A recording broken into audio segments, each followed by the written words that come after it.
I miss you! Kumusta? Alam nyo, sabayan nyo na si user. Para ano? Para ma-reach natin yung 500k. Si JR? Yay! Si JR's, I'm confused. Confused ka? Why? I'm also live on Kumu. So, Kumu is a streaming app. Doon talaga ako before, lagi nagla-live, like every day. I do live here on TikTok, pero like sometimes lang, sometimes promotion lang ng Hans. Hi, Hans. Kapatid ba ito ni Pao? Hi! So yun, yeah, I'm also live there. If you wanna watch me there, you can download Kumu. So it's a streaming app, Philippine streaming app. Kumu, tapos yung name ko is Ward_Reynalyn. Pero alam mo kung gusto mo rin magpa ano dito, magpa mystery fireworks sa TikTok ko, okay lang naman din. Parang ang tagal mo nung last na dumaan sa live ko eh.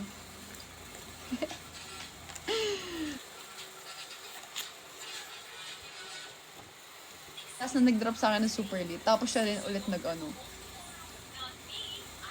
nagana naman po sa akin. Ano yung gumagana? Oo, alam mo na miss kita, Sai. Magpa-mystery fireworks ka na kaya. Alam nyo, kwentuhan ko kayo. Kasi, hindi ko pa kasi na-upload yung vlog ko sa diba? Yung kay Bruno Mars concert in Singapore. Ipa 50k views nyo na rin yung latest vlog ko para ma-upload na si Bruno Mars. Etong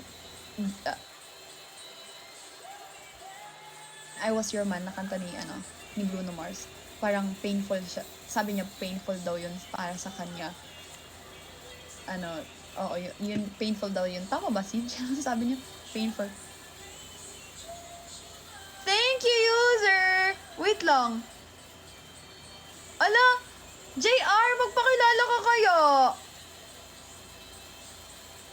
Have to get back to work. Happy Mansari and have a great night. Keep spreading your love and positivity. Si JR. Should I call you JR? Magstay ka pa kaya ng konti. Ngayon lang kita nakita dito. Yeah, it's painful for him to sing kasi parang, kanta niya talaga siguro ata yun. Hell, thank you, Hell! Leah, thank you. Sobrang kanta niya ata talaga yun. Siguro na broken siya. Meron kaming mga nag-aano kami ni Cleo ng mga possible na nangyari. Sabi ko, siguro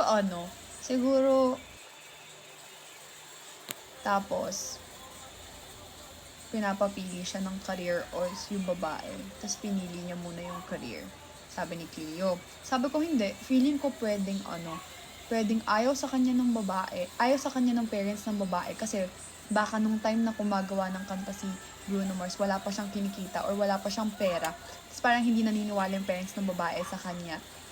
Kay Bruno Mars. Kaya siya tapos parang naghiwalay sila. Kasi nga parang ganun. Ayaw ng Tapos,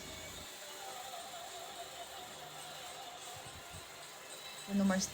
Tapos ba? Lang ito like, siguro naisip lang namin na baka ganun yung nangyari. Tapos, baka nung naging sikat na siya, marami na siyang pera, babalikan niya na yung babae, buntis na or may asawa, sakit nga naman nun! Kasi pakinggan nyo, kakantahin ko ang sakit, tapos parang nalulungkot pa rin siya habang kinakanta niya yun. Paano nga naman kasi kung ganun? Tapos, eto yung lyrics diba? Paano kung ganun? Ayaw talaga sa kanya ng family kasi parang naalala niyo yung kanta, yung ni si Jo. Music na yan, yung si Catherine tsaka si DJ.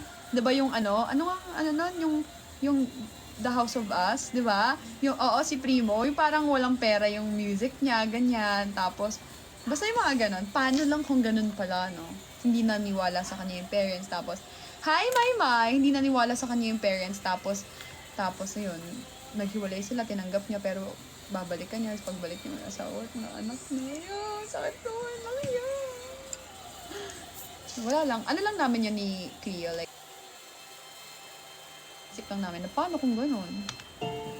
Pakinggan nyo Ay, hindi pala ba?